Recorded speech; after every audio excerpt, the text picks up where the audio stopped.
안녕하십니까. 방탄유리가 없어졌네요. 제가 안경을 못 찾아가지고 다른 안경을 들고 왔습니다. 요절 말씀 17절을 같이 읽겠습니다. 1장 17절 시작.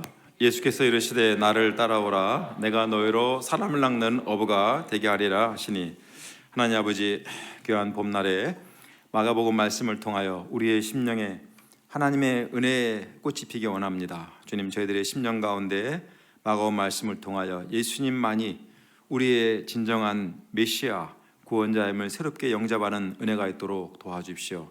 이 시간 사람 낚는 어부로 부르시는 주의 말씀을 나누기 원하오니 종과 저희들을 도와주시옵기를 기도합니다. 예수님의 이름으로 기도하였습니다. 아멘. 오늘 사람을 낚는 어부, 이 말씀은 사실 저희 신앙생활의 출발점이 되었던 말씀입니다. 그래서 저는 언제든지 이 말씀을 대하면 늘 반갑고 또 설레고 막 그럽니다. 이 설렘이 우리 모두에게 있었으면 좋겠습니다. 무엇보다 오늘 말씀을 통해서 이 마가를 통해 전하고자 하는 이 예수님이 우리에게 설렘과 감동으로 다가오시기를 간절히 바랍니다.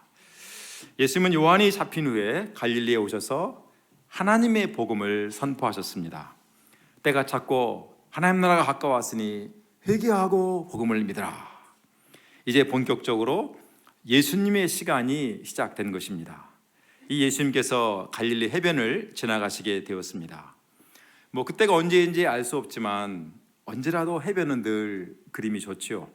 이 해변의 아름다운 그림 속에 어부들이 있습니다. 그들은 시몬과 그 형제 안드레였습니다. 이들은 바다에 그물을 던지고 있었습니다. 예전에 그 향어라는 고기가 있어서 꽤 인기가 있었던 적이 있습니다.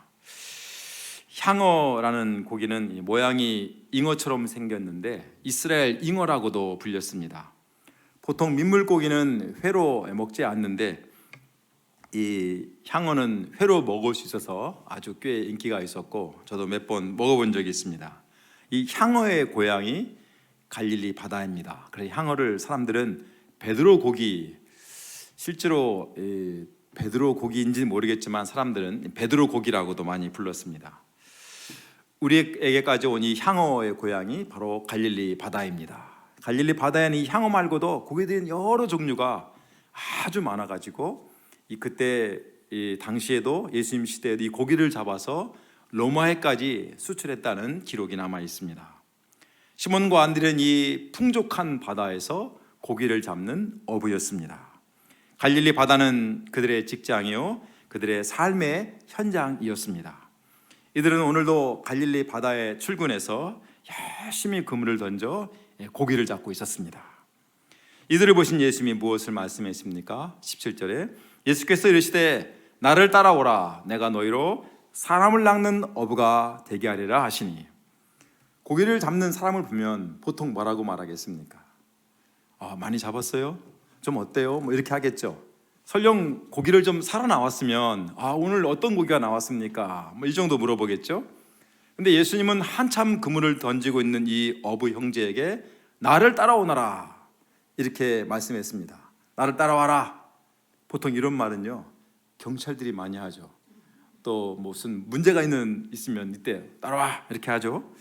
사실 지금은 그런 상황이 전혀 아니죠. 나를 따라와라, 이 말씀이 무엇이겠습니까? 예수님은 하나님 나라가 가까이 왔다고 선포하시면서 사역을 시작하셨죠. 그리고 곧바로 이들에게 오셔서 나를 따라오라 이렇게 말씀하십니다.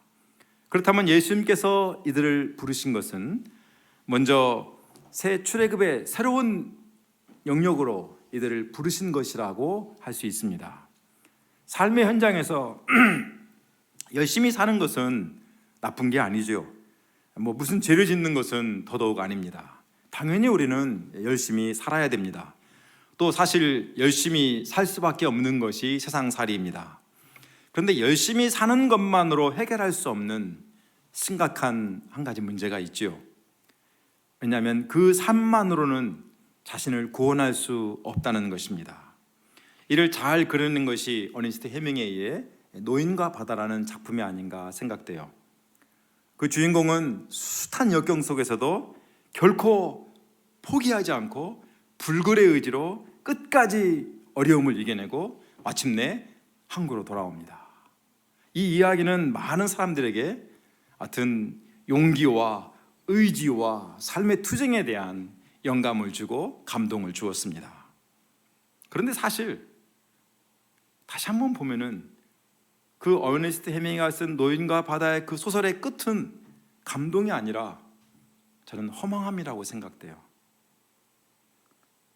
그 많은 어려움을 이기고 막 상어떼 속에서 막 살아남아 가지고 왔는데, 그래서 어떻게 됐는데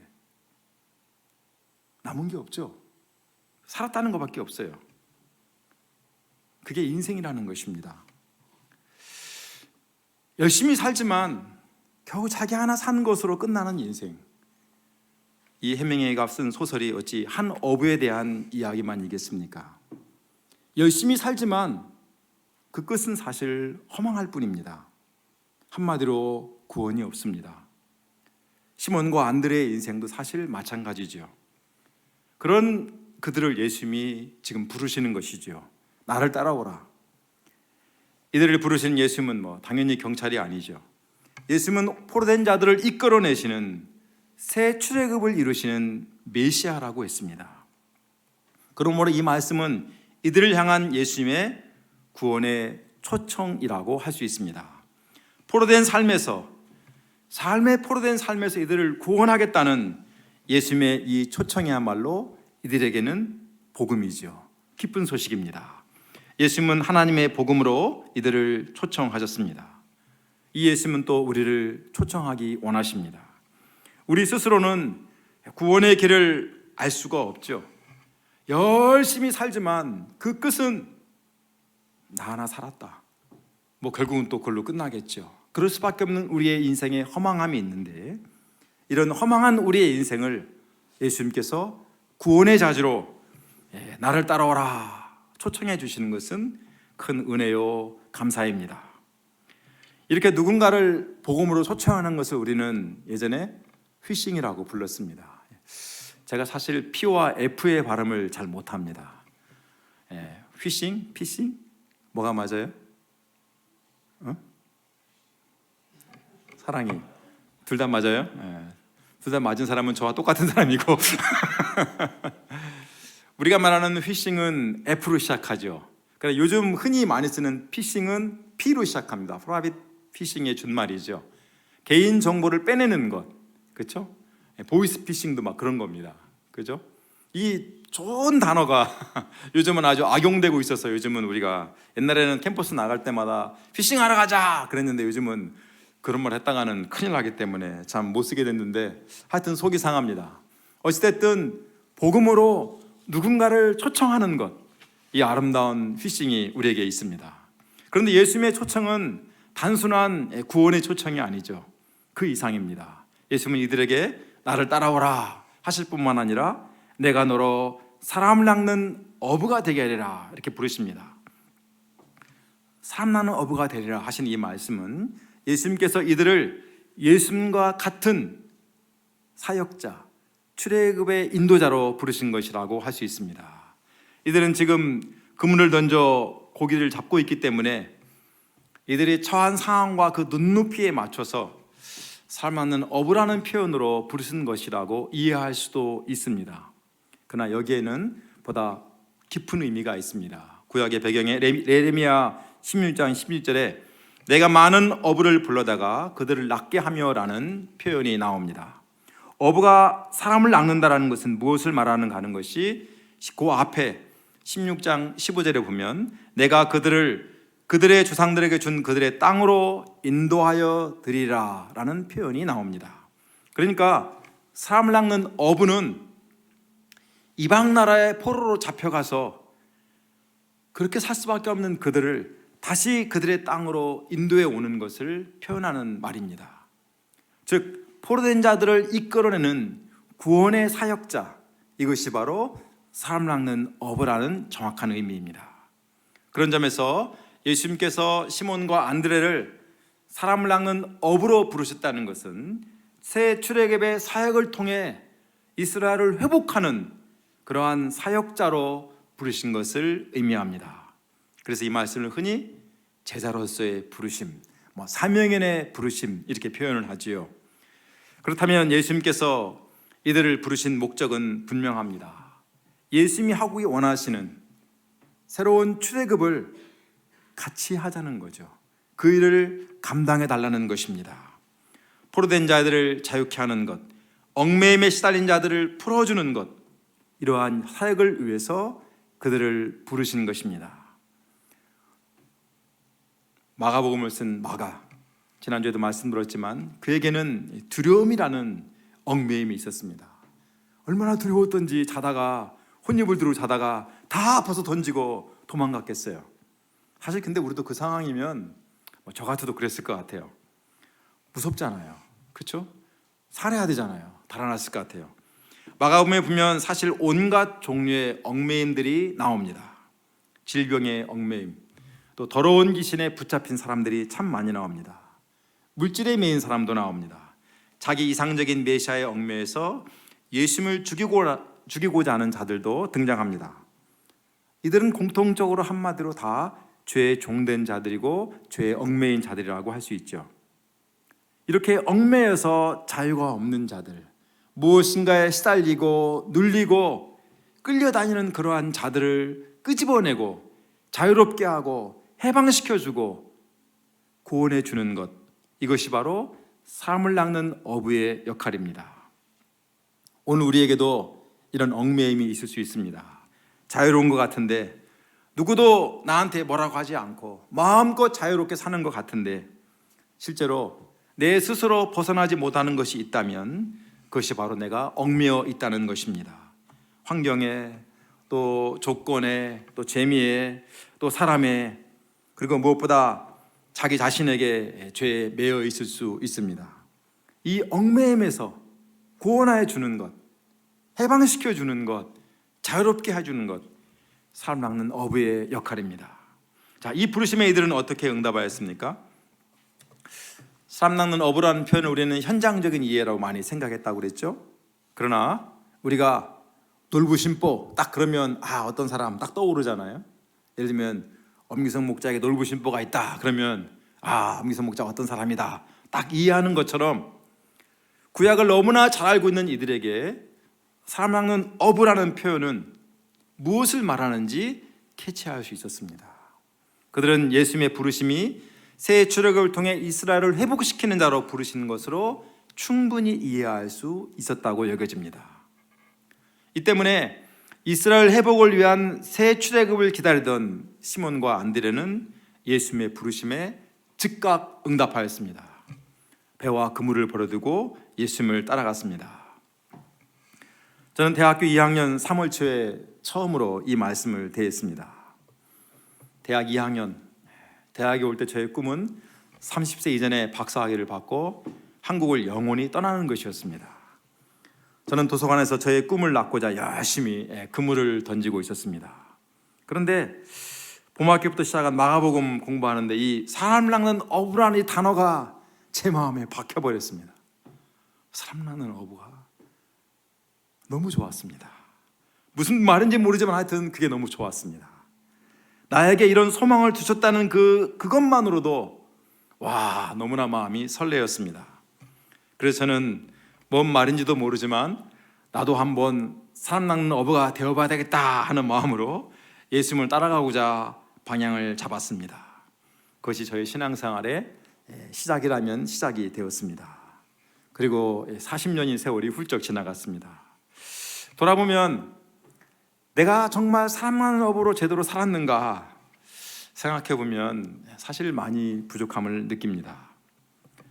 그러나 이것은 저만의 고민이 아닐 거라고 생각합니다. 시몬과 안드레도 마찬가지였습니다. 그들은 어부이기 때문에, 요즘 말로 하면 대학을 나오지 않았기 때문에, 아니면 대학을 나와도 전공이 전혀 그쪽이 아니기 때문에 부족한가 생각할 수도 있지만 근본적으로 우리가 어떻게 사람 낚는 어부가 될 수 있겠습니까?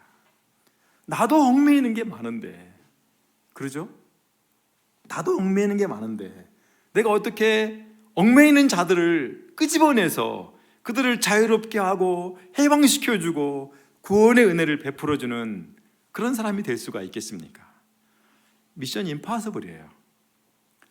마가복음을 따라가다 보면 사실 예수님을 따르기 시작한 이 시몬과 안드레, 이 두 사람이 헤매는 모습이 엄청 자주 나옵니다. 제자 맞아? 정말 부르심 따라가는 게 맞아? 할 정도로 진짜 헤맵니다. 뒤에 나오는 야고보와 요한은 마가복음에는 별로 안 나오지만 요한복음에 보면은 진짜 형편없는 모습이 나옵니다. 사실 이들이 예수님을 따라간 것은 그들이 기대하는 메시아, 그들이 꿈꾸는 하나님의 나라, 어찌 보면 자기 이상과 자기 꿈을 쫓아간 것이라고 할 수 있습니다. 소위 말하면 포인트가 어긋난 거죠. 이 때문에 그 갈등이 예수님을 따라가면서 끝까지 계속됩니다. 우리가 잘 알다시피 예수님이 십자가에 죽으시고 부활하시다고 했는데도 다 튀어버립니다. 그때까지도 그들은 자기들의 문제를 해결하지 못합니다.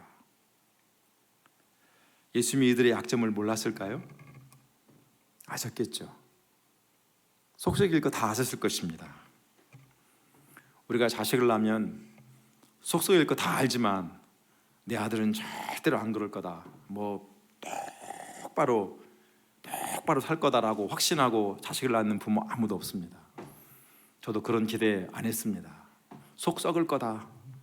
근데 어떡하겠어요? 그래도 자식이니까 사랑하고 이뻐하고 키우다 보면 언젠가는 좀 나아지겠지 하는 소망 가운데 키우는 겁니다. 예수님도 그러셨을 것 같아요. 지금은 자기 이상이 가득하고 자기 꿈이 가득하고 자기들의 어떤 그 생각 가운데 예수님을 따라오는 그 부족한 모습이지만, 그렇다고 예수님이 포기하신 것이 아니라 이들을 부르셨습니다. 그리고 결과적으로 이들은 탁월한 사람 낚는 어부여 새 출애굽의 위대한 지도자여 목자가 되었습니다. 자, 어떻게 이들이 이렇게 달라졌는가? 우리가 알고 있는 베드로, 우리가 알고 있는 안드레, 또 야고보와 요한, 와, 정말 엄청난 사람 낚는 어부로 쓰임을 받았습니다.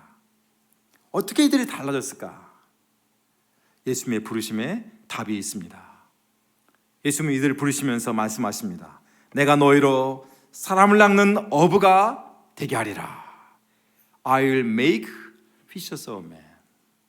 예수님께서 그들을 사람 낚는 어부로 만드시겠다고 하신 것입니다. 좀 거칠게 표현하면 그렇게 만들어버리고 말겠다 이런 표현이에요. 그렇죠? 그들 한 사람 한 사람을 지금은 형편없지만 내가 정말 사람을 낳는 업으로 만들어 놓고야 말겠다라는 표현이 예수님의 부르심에 담겨 있습니다. 예수님을 따라오기만 하면 지금은 그냥 어부에 불과하지만, 그냥 어부의 모습 그 자체이지만 도저히 사람 낚는 어부로서의 모습은 하나도 보이지 않지만, 그래도 예수님께서 그렇게 할 수 있도록, 사람 낚는 어부가 될 수 있도록 해 주시겠다는 것입니다. 그리고 실제로 그렇게 되었습니다. 예수님은 그들을 구원하실 뿐만 아니라 새 출애굽의 지도자요 목자로 세우셨습니다. 중요한 것은 예수님의 부르심을 듣고 따라가는 것이죠. 이들은 배와 그물을 버려두고 예수님을 따라갔습니다. 그것이 시작이었습니다. 위대한 부르심을 향한 첫 출발이 되었습니다. 오늘 우리도 예수님이 우리를 부르십니다. 나를 따라오라. 내가 너로 사람 낚는 어부가 되게 하리라. 이 부르심에 나의 모습, 나의 수준, 나의 능력, 나의 신앙 경력, 나의 지금의 영적인 상태, 우리 얼마나 따져볼 게 얼마나 많습니까? 손익계산서는 막 갈까 말까, 가야 되나 말아야 되나, 내가 과연 할 수 있을까? 내가 정말 믿음이나 지킬 수 있을까? 내가 정말 얼마나 쓰임받을 수 있을까? 뭘 할 수 있을까? 이 모든 것들 하나도 중요하지 않습니다. 일도 중요하지 않습니다. 중요한 것은 이 부르심에 내가 일어나 따르는가 아닌가 하는 것입니다. 그 다음은 예수님께서 알아서 하십니다. 예수님께서 메이킹 하십니다. 무엇보다 이것은 대단한 열정과 의지와 지혜로 몸부림치며 살았지만 결국 그것으로 끝나는 노인과 바다와 같은 허망한 삶으로 인생을 끝낼 것인가, 아니면 포로된 자를 이끌어내는 새 출애굽의 인도자로서 살아남는 업으로 살 것인가 하는 이 갈림길에 있는 것입니다. 나는 부족하지만 예수님이 나를 만들어 가십니다. 그리고 결국은 만드십니다. 내 인생을 가장 복되고 아름답고 귀하게 예수님은 사용하십니다. 저는 아직도 부족합니다. 그러나 아직 끝나지 않았습니다. 저는 항상 늘 말합니다. 나는 아직 목자로서 정점에 서지 못했다. 나는 언덕을 오르고 있다. 그것이 저의 희망이고 저의 바람입니다. 그러면서 술독에 빠져 살던 저를 사람 낚는 업으로 불러주신 이 주님께 늘 감사와 찬송을 드립니다. 내가 무엇을 했느냐 하는 것이 중요한 게 아니라 나를 불러주셨고 나 같은 자가 이렇게 살아갈 수 있다는, 여기까지 왔다는 그것이 저는 늘 감사합니다. 우리의 귀한 형제 자매들이 이 예수님의 부르심에 응답하고 사람 낚는 업으로 살아가는 정말로 아름답고 복된, 가장 축복된 삶이 될 수 있기를 간절히 소원하고 기도합니다. 예수님은 시몬과 안드레를 사람 낚는 업으로 부르셨습니다. 그런데 조금 더 가시다가 세베대의 아들 야고보와 요한이 배에서 그물을 깁는 것을 보셨습니다. 예수님은 이들도 부르셨습니다. 방금 전에 시몬과 안드레를 부르셨는데 그 정도면 뭐 하루에 2명 했으면 됐잖아요, 그렇죠? 근데 또 야고보와 요한을 부르십니다. 예수님이 참 욕심이 많으시죠? 그만큼 새 출애굽의 사역을 위해서 일꾼들이 많이 필요하다는 것을 보여줍니다. 더 많은 인도자, 더 많은 목자가 필요한 것입니다. 그런데 지금 야고보와 요한은 앞에 등장했던 시몬과 안드레의 상황과 좀 다르죠. 이들은 아버지와 함께 있습니다. 또 품꾼들과 함께 있습니다. 시몬과 안드레가 예수님이 부르실 때 그들은 그물만 버려두고 갔습니다. 이걸 보면 그들은 배도 자기 배가 아니었나 싶어요. 버릴 것이 그물뿐이었습니다. 반면에 야고보와 요한은 품꾼들도 있고 당연히 자기들 배도 있고 그야말로 작은 사장, 아마 좀 괜찮은 선주쯤 되지 않았나 싶어요. 시몬과 안드레가 흙수저 출신이라면 이 두 사람은 적어도 은수저는 될 정도입니다.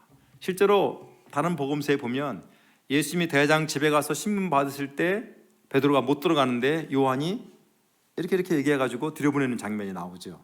그러니까 비록 요한이 아버지 세베대가 이 갈릴리 총구석에서 어촌에 살고 있지만 예루살렘의 제사장과 연줄이 닿을 정도의 집안이라는 것을 알 수 있어요. 꽤 괜찮은 집안인 거죠. 자, 괜찮은 집안에 잘 나가는 두 아들, 예수님 따라가려면 당연히 버릴 것이 훨씬 많았겠죠. 버릴 것이 훨씬 많으니까 그만큼 더 어려울 수 있습니다. 그런데 예수님은 가차없이 이들도 부르십니다. 아버지가 옆에 있는데 저 같으면 아버지 눈치가 보여서 못 부를 것 같습니다. 제가 가끔 이 계약서를 쓸 때 부동산에서 참 초청을 하거든요. 뭐 교회는 다녀본 적 있냐, 성경을 읽어본 적 있냐 이렇게 초청을 하는데 옆에 부모님이 계시면 한마디도 안 합니다. 괜히 얘기했다가 오해받을 것 같아서 한마디도 못하고 계약서만 쓰고 그냥 조용히 나옵니다. 그만큼 쉽지 않더라고요. 그런데 예수님은 담도 세시지, 그냥 세베대가 있든 없든 그냥 막 부르십니다. 야고보와 요한은 예수님의 부르심에 어떻게 했습니까? 곧 그 아버지 세베대를 품꾼들과 함께 배에 버려두고 예수를 따라갔다고 했습니다. 버려두고 갔다는 표현 때문에 어떻게 이럴 수가 있는가 하는 분도 있어요. 부모를 공경하라는 말씀에 어긋나는 것이 아닌가 하는 분도 있습니다. 근데 여기서 버려뒀다는 말은 그냥 내박치뒀다 이런 표현이 아니고 뒤에 남겨두고 갔다라고 표현이 되어 있습니다. 표준 세번이나 핸드에 생겨보면 뒤에 두고 갔다. 당연히 그럴 수밖에 없죠. 이들은 예수님의 부르심에 자신들이 누릴 수 있는 많은 특권들을 포기하고 버렸습니다.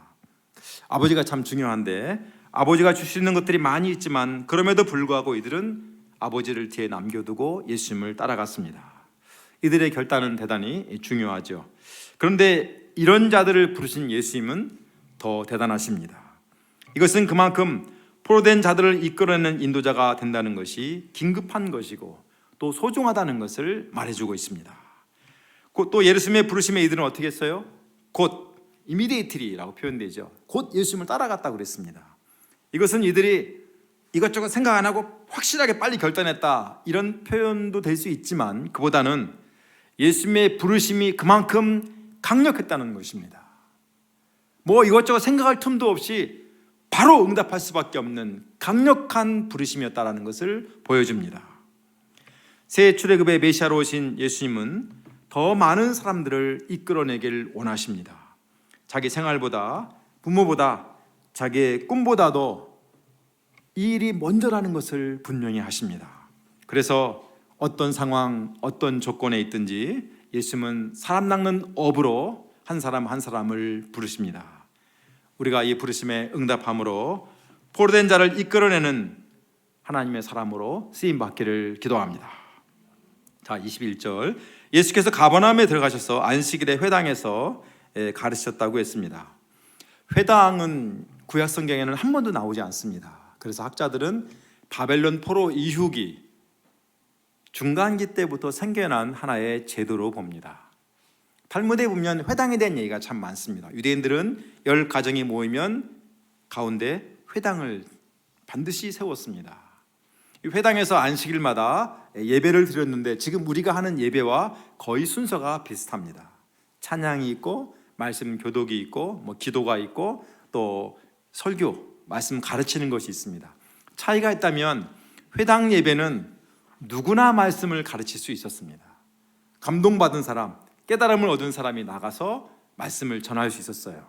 우리가 저처럼 소위 말하면 뭐라 하죠? 상시 설교자가 있는 게 아니고 그냥 항상 열린 예배 비슷했습니다. 우리도 좀 한번 그래 볼까요? 사랑이가 머리를 절레절레 흔드는데. 자, 이 때문에 예수님도 안식일에 회당에서 말씀을 가르칠 수 있었어요. 그런데 예수님이 가르치니까 무사람이 그의 교훈에 놀랐다고 했습니다. 가르치시는 것이 권위 있는 자와 같고 서기관들과 같이 아니했기 때문이라고 했습니다. 메시지 성경에는요, 종교학자들처럼 궤변과 인용을 늘어놓지 않는 아주 솔직하고 확신에 찬 그분의 가르침에 놀랐다 이렇게 번역을 해놨습니다. 하여튼 예수님은 확신에게 하나님 말씀을 분명하고 권위 있게 선포했습니다. 자, 그런데 어떤 일이 일어났습니까? 23절에 마침 그들의 회당에 더러운 귀신 들린 사람이 있다가 갑자기 소리를 지릅니다. 나사렛 예수여, 우리가 당신과 무슨 상관이 있나이까?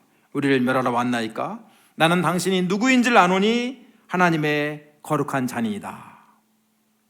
예전에 귀신 하면요, 무조건 무섭고 두려운 귀신이었습니다. 어렸을 때 저희들 올 때도 남양 특집 이런 거 있을 때 보면 항상 무슨 귀신, 몽달 귀신, 처녀 귀신 해가지고 귀신 영화 나오면 다 무서웠습니다. 근데 요즘은 공포 영화에 나오는 귀신들은 별로 안 무섭죠. 요즘 얼마 전에 제가 보니까 오나의 귀신님이라는 드라마가 있었더라고요. 저는 그냥 달달한 러브 스토리인 줄 알았는데 보니까 귀신이 나오더라고요. 그만큼 또 귀신이 아주 그냥 위상이 많이 바뀌었습니다. 악한 귀신이 아니고 이쁜 귀신, 착한 귀신이 있는 것으로 바뀌었는데, 그러나 복음서에 나오는 귀신에 대해서 항상 나오는 수식된 표현이 있습니다. 귀신이 나오면 항상 따라오는 표현, 그게 뭐냐면 더러운이란 말입니다. 귀신은 항상 더러운 귀신이라고 나옵니다. 이쁜 귀신 없어요. 착한 귀신 없어요. 귀신님 이런 거 없어요. 귀신은 성경에서 항상 더러운 영입니다. 착하고 순하고 이쁘고 어쩌고 하는 모습으로 등장할 수도 있지만 결국 그 하는 일은 사람을 망하게 하고 속이고 파멸시키는 것입니다. 그래서 귀신의 대장인 사탄에 대한 성경의 별명은 속이는 자라고 되어 있습니다. 그런데 이 더러운 귀신이 사람에게 들어갑니다. 그러면 그 사람은 어떻게 돼요? 더러운 귀신 들린 사람, 데몬 포제스드 맨, 귀신에게 사로잡힌 사람이라고 나옵니다. 귀신과 사람이 하나의 인격으로 활동합니다.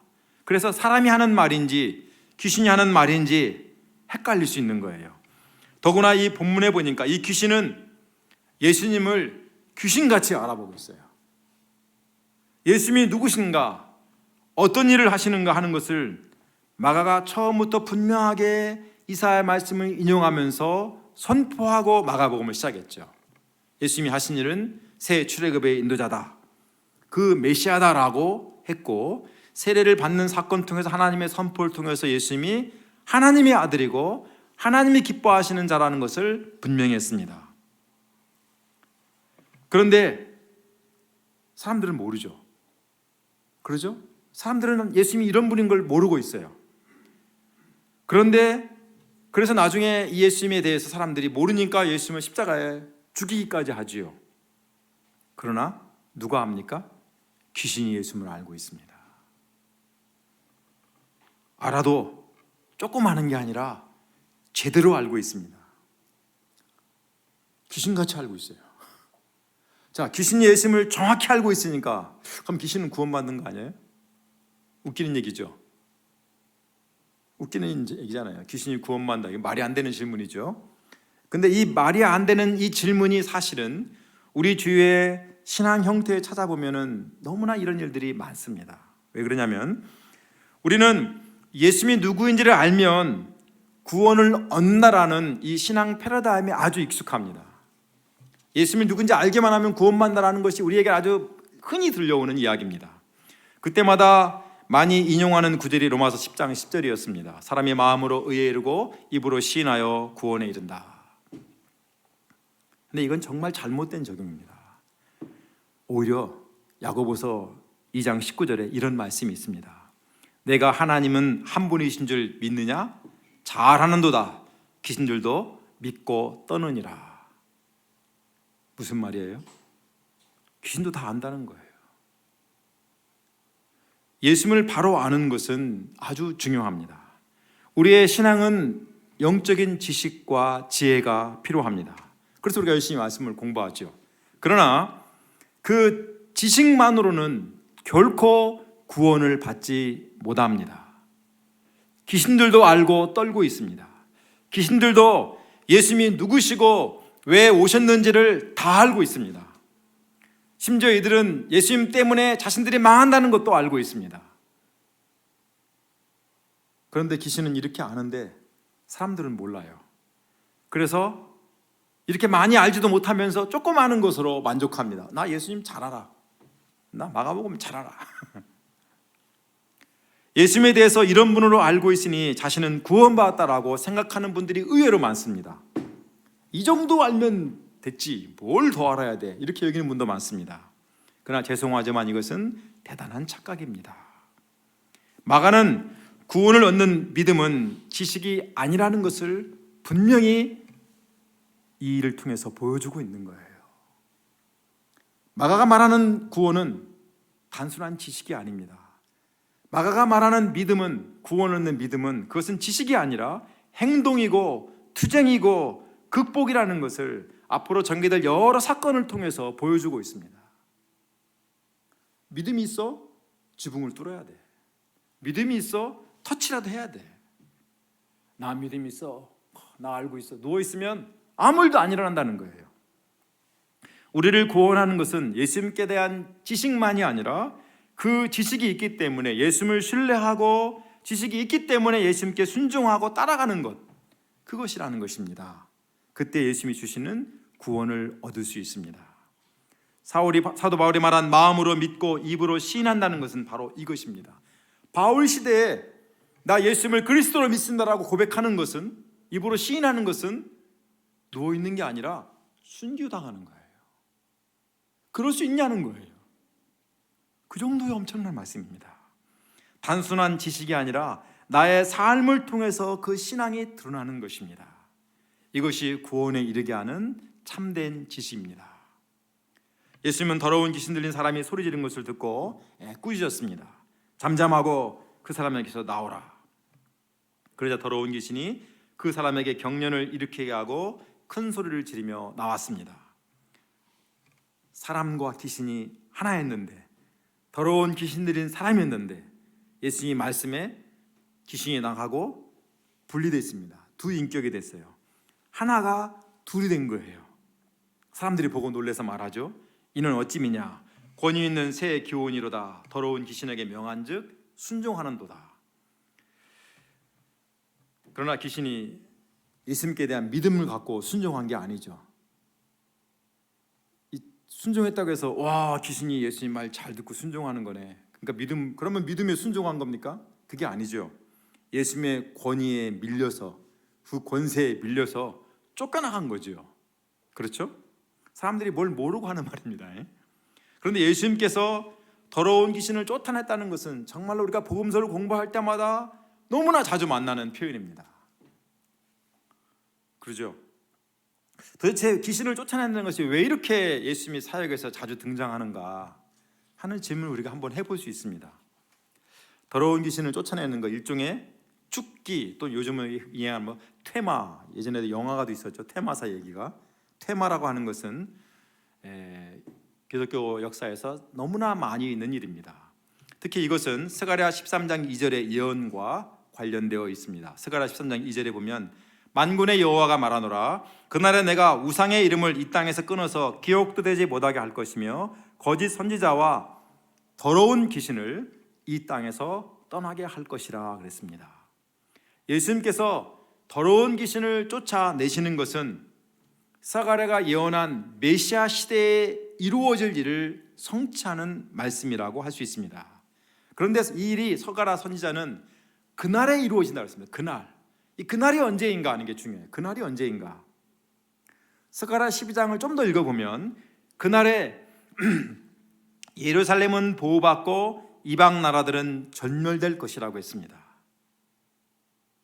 여기까지만 읽어보면 그날은 승리의 날이고 이스라엘이 회복되는 영광의 날이고, 그렇죠? 이스라엘이 전쟁의 힘으로 주변 나라들을 싹 정복하고 구원을 얻는 날으로 기대할 수 있습니다. 이 기대 때문에 예수님 시대까지 수많은 유대인들이, 어찌 보면 지금 이스라엘에 사는 수많은 유대인들까지도 메시아가 오면 다윗 같은 나라가 회복될 것이다, 메시아가 오면 이스라엘은 새로운 시대가 열릴 것이다 라는 군사적인 정적인 메시아를 기대하고 살았습니다. 그들이 생각하는 메시아, 그들이 생각하는 새로운 출애굽은 영광과 승리의 날이 오는 것입니다. 그런데 조금 더 읽어보면 이 큰 승리의 날에 큰 애통이 있다고 표현됩니다. 10절이죠.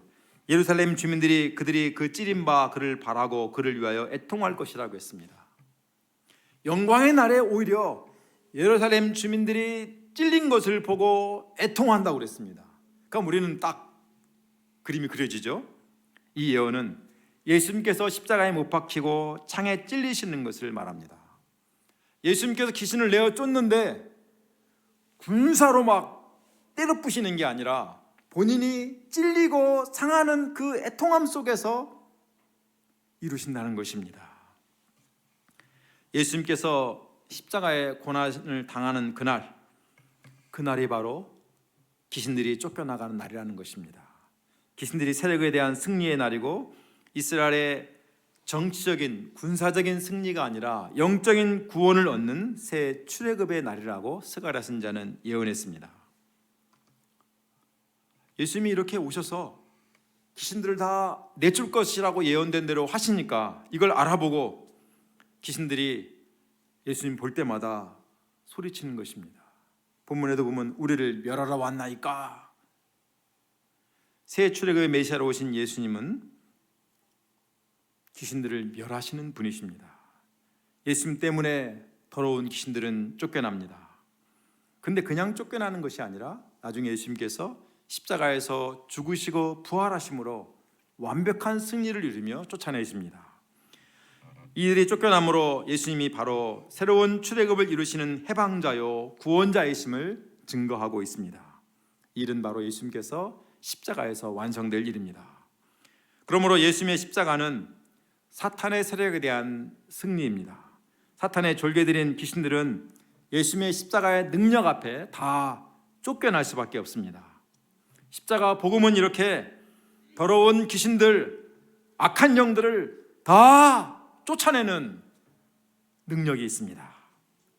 예수 복음은 이론이나 어떤 교리나 어떤 사상이 아니라 능력입니다. 예수님의 복음은 우리를 새롭게 하고 우리를 쓰임받게 하고 우리의 삶을 가치 있게 하고 우리의 삶을 자유롭게 하는 실제적인 능력을 담고 있습니다. 예수 복음은 더러운 귀신들로부터 우리를 자유케 하여 줍니다. 예수의 복음은 모든 얽매임에서 우리를 해방시켜 줍니다.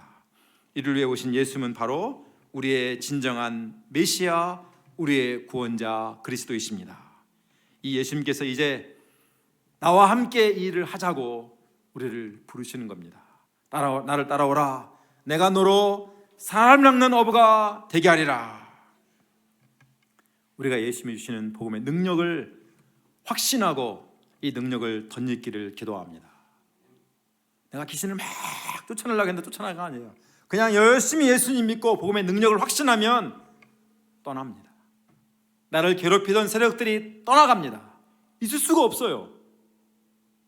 이걸 믿고 예수님께 나아갈 때 우리는 진정한 자유함을 누릴 수 있습니다. 또 우리가 예수님의 부르심에 응답함으로 예수님과 함께 사람 낚는 업으로 21세기에 쓰임받는 복된 자가 되기를 기도합니다. 기도하겠습니다. 감사하신 아버지 하나님, 오늘 우리에게 사람 낚는 업으로 부르시는 예수님의 구원의 초청, 또 새 출애굽 시대에 하나님의 사람으로 부르시는 이 초청의 말씀을 듣게 하신 것을 감사합니다. 주님, 우리가 허망하게 인생을 살다가 끝나는 것이 아니라 이 주님의 부르심에 응답하고 가장 값지고 또 우리의 구원을 실제로 또 하나님께 쓰임받는 복된 사람 낚는 업으로 쓰임받도록 저희들을 축복하여 주시옵기를 기도합니다. 또한 아버지 하나님, 우리의 신앙이 그냥 지식에 머물지 않고 아는 것으로 끝나지 않고 이 부르심에 응답하고 순종하고 실적인 믿음의 삶을 삶으로 진정한 구원을 누릴 수 있는 저희가 될 수 있도록 도와주십시오.